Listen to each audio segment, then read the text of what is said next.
back with our next class. In today's class, we are going to discuss another very important topic, that is patterns of biodiversity. Now see, how will you understand that which part of Earth possesses maximum biodiversity and what are the factors that are playing importantly or affecting the biodiversity of the world of an area. Now, there are many parameters or many features by which you can judge the biodiversity of a region. But then, most importantly, the parameter that is being used here always is latitudinal gradient. Latitudinal gradient is the most important parameter by which you can properly estimate the biodiversity of an area. Okay, so that is what mainly we are going to discuss with some important examples in today's class. Examples are very important for you to remember. So let's begin. See, the patterns of biodiversity.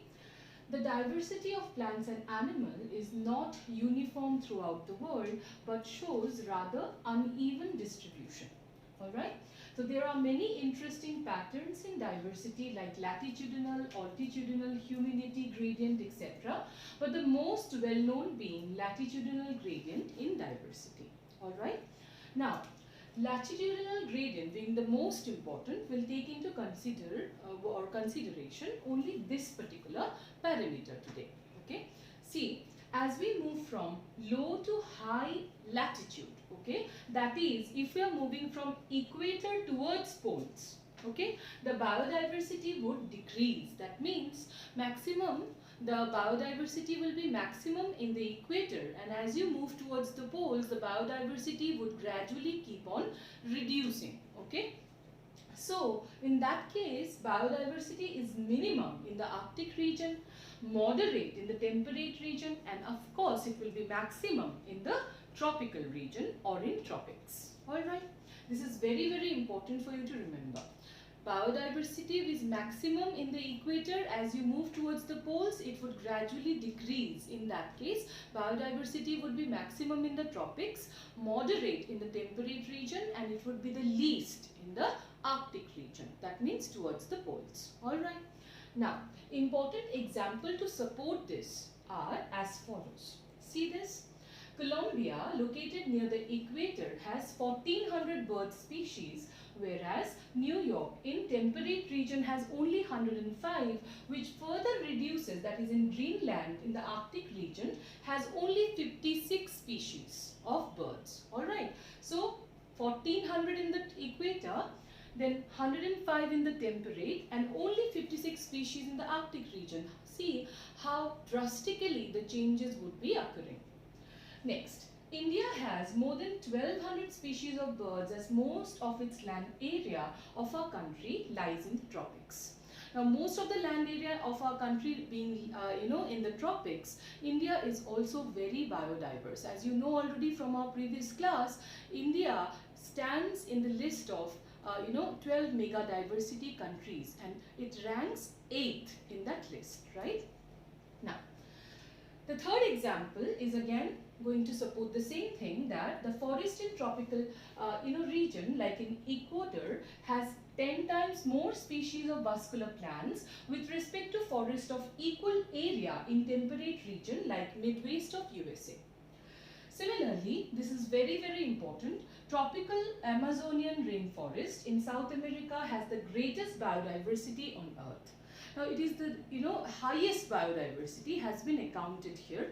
That's why Amazonian rainforest is also known as the lungs of the planet. Alright. Now see what kind of, or how numerous the biodiversity is in that area. See, roughly plant species present in Amazonian rainforest is around more than 40,000. Mammals would be 427 species, for birds 1300 species, reptiles 378, amphibians 427, fishes will be 3000, whereas invertebrates would be around more than 1,25,000. So such huge is the biodiversity that has been discovered in the Amazonian rainforest. But it is also estimated that maybe there are millions of species which are yet to be discovered and described in the Amazonian rainforest itself. Alright. Now, why biodiversity is rich in the tropics? From our above discussion, you have been continuously understanding or retaining to the fact that yes, biodiversity is maximum in the tropics, and as you move towards the poles it would gradually reduce. But what is the reason that in the tropics biodiversity is the highest? There has to be some valid reason, right? Of course, there is no confirmed reason why in the tropics the biodiversity should be maximum. There are so many hypotheses, but which can be put forward in the form of these 3 points. All right, they are: first, speciation is a function of time. All right. So in that case, temperate regions have undergone frequent glaciations, that means glacier formation, that would continuously, make every species, undergo a ice age, due to which all the species there, or around 80% of species there, would die, and they have to begin from zero again. So continuously glaciation will keep occurring in the temperate region. In that case, species will not get enough time to evolve, and of course then there will be no diversification occurring. But then tropical regions, they are going to have, or they have been getting more or less a constant kind of an environment, a stable environment where the species could thrive, and hence biodiversity could increase. All right, so see here, frequent glaciation which killed most species. No such diversification occurred in the tropics, where speciation or species continued to flourish undisturbed for millions of years. Alright.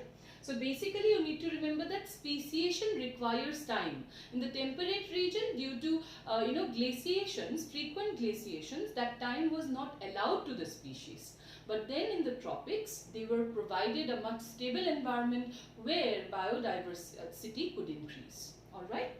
Next, warm temperature and humidity in tropics provide favorable conditions throughout the year. That is another important reason why in the tropical countries, because of temperature being high and humidity being present, and throughout a constant environment being present, that also is going to be very important for diversification of the species.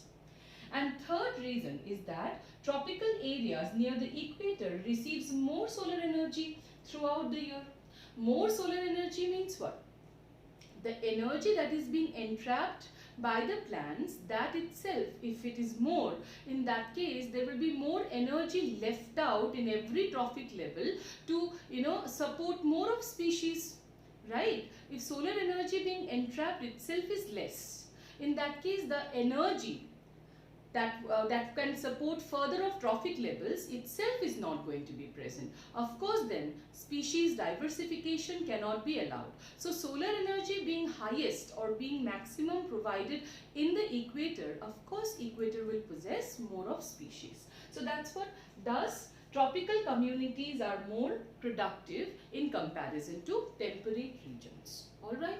I hope all of this discussion is clear to you. Main points that you need to remember is that there are various parameters by which we can judge or ascertain the biodiversity of a region, but then most important parameter that we choose is latitudinal gradient, and as per latitudinal gradient, biodiversity is going to be maximum in the equator and it would further reduce as we move towards the poles.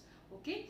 Why it should be maximum in the tropics and minimum in the poles is basically is going to be properly discussed under these 3 points. I hope all of you are clear up till this. Next, let us discuss a very, very important topic, that is species area relationship. Now let us discuss species area relationship, which is very, very important for your exam. Okay, given here is a graph. Okay. As you can see, this particular graph denotes to you the species and area relationship.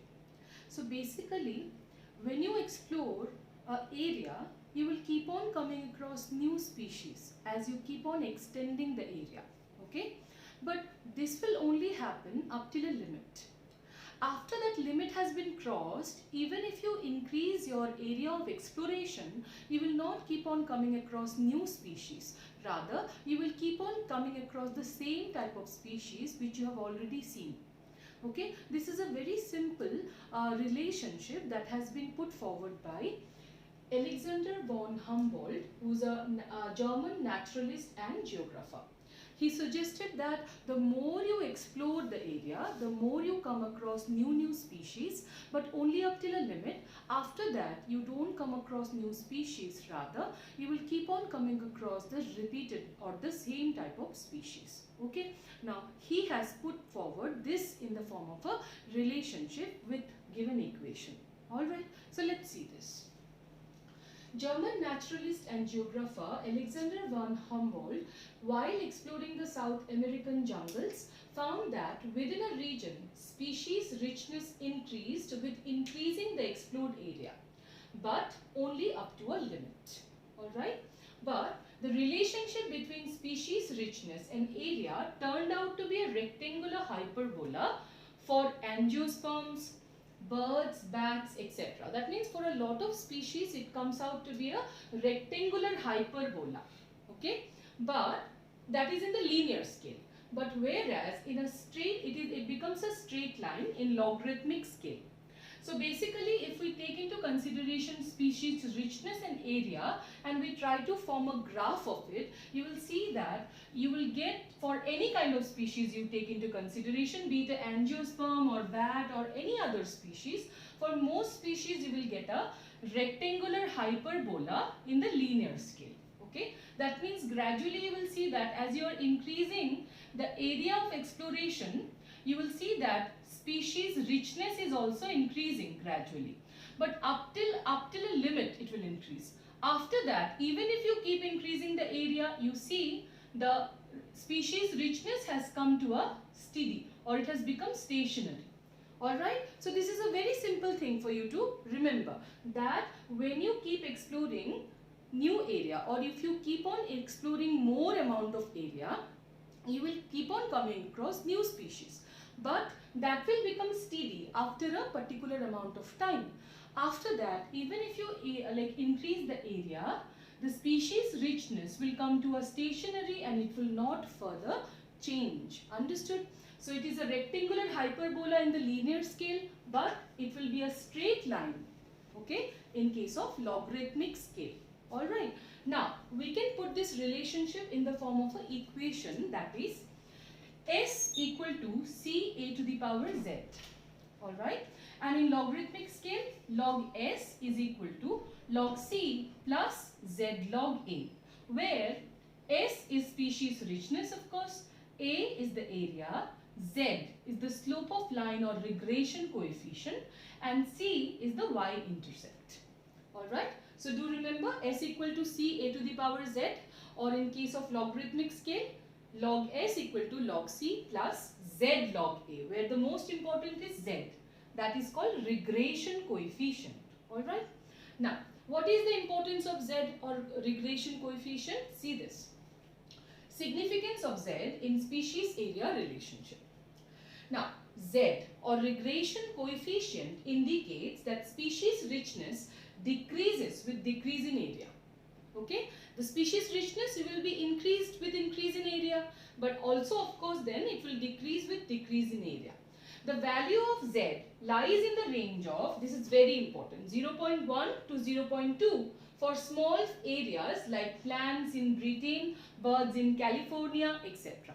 Alright, if you take into consideration small area, say a single country, if you take into consideration for a species, you will find that the Z's value or regression coefficient's value will range from 0.1 to 0.2. Okay, but if your area of exploration that you are taking into consideration is huge, suppose a whole continent if you take into consideration, then the value of Z would increase or it would change. Okay, see this. However, for very large areas like entire continent if taken into consideration, the slope of line is much steep with value of Z in the range of 0.6 to 1.2. This is very important for you to understand and remember that Z or regression coefficient's value for smaller areas will be in the range of 0.1 to 0.2. But in case your area of exploration is very huge, suppose a whole continent, in that case the value will change and become 0.6 to 1.2. Thus, Larger the explored area, more is steepness of the slope of line. Understood? So this is a very important concept regarding species area relationship, and I hope all of you are clear about it. So this much for today's class. In the next class we'll start with importance of biodiversity to the ecosystem. Thank you.